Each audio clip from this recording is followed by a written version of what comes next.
Hello' নমস্কাৰ guys, মোৰ YouTube চেনেলত আপোনালোকক স্বাগতম জনাইছোঁ। আৰু আজি দেখাবলৈ লৈছোঁ কাৰ্বি আংলঙৰ এটা ধুনীয়া ৱাটাৰফল। আৰু আপোনালোকে চাওক কেনেকৈ লাগিছে ক'ব। And welcome to Karbi Anglong.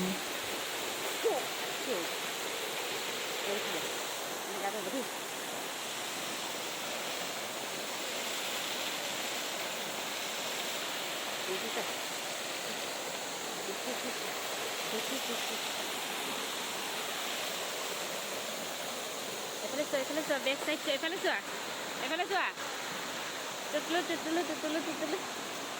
এইফালে চোৱা, মোৰ ফালে চোৱা।